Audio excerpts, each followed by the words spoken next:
ഹരിശ്രീ ഗണപതിയെ നമ അഭിഘ്നമ. നക്ഷത്രജാലത്തിലേക്ക് ഏവരെയും സ്വാഗതം ചെയ്യുന്നു. നമ്മൾ അശ്വതി മുതൽ രേവതി വരെയുള്ള നക്ഷത്രങ്ങൾ വൃശ്ചിക മാസത്തിൽ എങ്ങനെയാണ് അതിൻ്റെയൊക്കെ മാറ്റങ്ങളും ഫലങ്ങളും എങ്ങനെയാണ് നോക്കിക്കൊണ്ടിരിക്കുന്നത്. നമുക്കിന്ന് കന്നിക്കൂറുകാരായ അത്തം മുക്കാൽ ഭാഗം കഴിഞ്ഞിട്ട് കാൽഭാഗം ലാസ്റ്റ് അത്തംചിത്തിര പകുതി ഇവർക്ക് എങ്ങനെയാണ് ഈ മാസം അതായത് നവംബർ 16 മുതൽ ഡിസംബർ 15 വരെ എങ്ങനെയാണെന്ന് നോക്കാം. കഴിവുകൾക്ക് അംഗീകാരം ലഭിക്കും. വാസഗൃഹമാറ്റം ഉണ്ടാകാനിടയുണ്ട്. അതായത് നമ്മളുടെ കഴിവിനടുത്തുള്ള അംഗീകാരം ലഭിക്കുന്നൊരു സമയമാണ്. നമ്മൾ താമസിച്ചു കൊണ്ടിരിക്കുന്ന വീട്ടിൽ നിന്നും മാറാൻ സാധ്യതയുണ്ട്. ചിലപ്പോൾ ചെറിയ കാര്യങ്ങൾക്കായാലൊന്ന് മാറിയാലും മതി, പറഞ്ഞത് പോലെയാകും. ഭക്ഷണ കാര്യത്തിൽ ശ്രദ്ധ കുറയും. മറ്റു കാര്യങ്ങൾ ശ്രദ്ധിക്കുന്നുണ്ട്, ഭക്ഷണ കാര്യത്തിൽ ശ്രദ്ധ കുറയും. ബന്ധുക്കൾ വഴി കാര്യസാധ്യമുണ്ടാകും. അതായത് എന്തെങ്കിലും കാര്യം സാധിക്കണമെങ്കിൽ ബന്ധുക്കളുടെയൊക്കെ സഹായം ചിലപ്പോൾ കിട്ടിയെന്ന് വരാം. ഒരു വഴി സാധിക്കും. പ്രണയബന്ധങ്ങൾക്ക് അംഗീകാരം കിട്ടും. പ്രണയിച്ചിരിക്കുന്നവർക്കൊക്കെ വീട്ടിലിപ്പോൾ പറയാൻ നല്ലൊരു സമയമാണ്.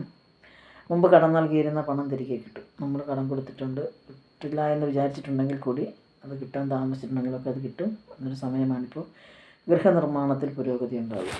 വീട് പണിയൊക്കെ നടക്കുന്നുണ്ടെങ്കിൽ നല്ല രീതിയിൽ മുന്നോട്ട് പോകും. വാക്ക് തർക്കങ്ങളിൽ പരാജയം നേരിടാൻ ഇടയുണ്ട്. വാക്ക് തർക്കങ്ങളിലൊക്കെ വന്നു കഴിഞ്ഞാൽ നിന്ന് മാറി, അതായത് ബുദ്ധിപൂർവ്വം മാറി നിൽക്കുക. ധനസമ്പാദനത്തിനുള്ള ശ്രമങ്ങൾ വിജയിക്കും. ധനം സമ്പാദിക്കുന്നതിന് വേണ്ടിയിട്ടുള്ള ശ്രമങ്ങളൊക്കെ വിജയിക്കും. അതോടെ പലതരത്തിൽ നിലനിന്നിരുന്ന സാമ്പത്തിക വിഷമതകൾ മാറിക്കിട്ടും.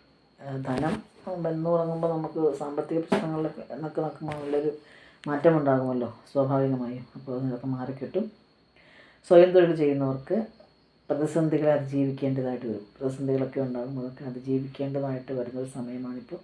ജീവിത പങ്കാളിക്ക് എന്തെങ്കിലും രോഗദുരിതമുണ്ടാകും. അതായത് എന്തെങ്കിലും ചെറുതായിട്ടായാലും മതി, ഇതിൽ പറഞ്ഞിരിക്കുന്ന ഒരു ഇതുപോലെ വരും. അപ്പോൾ അത് പറഞ്ഞത് ഓക്കെ ആകുമല്ലോ.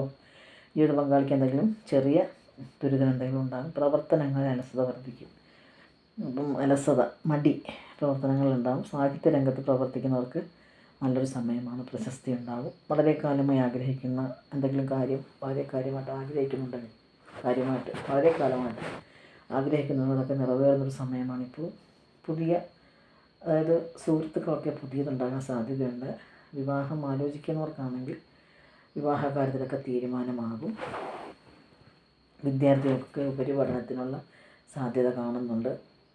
അതായത് ഗുണം കൂടുതൽ വർദ്ധിക്കുന്നു. ഗുണം കിട്ടുന്നതിന് വേണ്ടിയിട്ട്, ഗുണവർദ്ധനവിന്, ദോഷശമനത്തിനും ഒക്കെ എന്തെങ്കിലും ദോഷമുണ്ടെങ്കിൽ മാറുന്നതിന് വേണ്ടിയിട്ട് ശാസ്താവിനെ ഭജിക്കുന്നത് നന്നായിരിക്കും. നമ്മുടെ വീട്ടിലാണെങ്കിലും അമ്പലത്തിലാണെങ്കിലും ശാസ്താഭജനം നല്ലതായിരിക്കും. അതായത് ശാസ്താവിൻ്റെ അഷ്ടോത്തരം നിത്യേന പാരായണം ചെയ്യുന്നത് നന്നായിരിക്കും. ശനിയാഴ്ചകളിൽ നീരാഞ്ജനം കത്തിച്ച് തൊഴുത് പ്രാർത്ഥിക്കുക.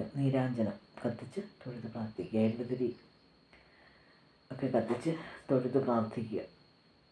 കൂടുതൽ ഗുണം കിട്ടും നമുക്ക് ഇങ്ങനെയൊക്കെ ചെയ്തു കഴിയുമ്പോൾ. അപ്പോൾ മറ്റൊരു വീഡിയോയിൽ കാണുമ്പോൾ നന്ദി, നമസ്കാരം. ആദ്യമായിട്ട് ചാനൽ കാണുന്നവർ സബ്സ്ക്രൈബ് ചെയ്യാൻ മറക്കരുത്. തൊട്ടടുത്തുള്ള ബെൽ ബട്ടൺ കൂടി ഒന്ന് അമർത്തിയാൽ ഓളം എന്നുള്ളൊരു ഭാഗം വന്ന് തൊട്ട് വെച്ചേക്കുവാണെങ്കിൽ പുതിയ വീഡിയോസൊക്കെ നോട്ടിഫിക്കേഷൻ ലഭിക്കും. Okay, by.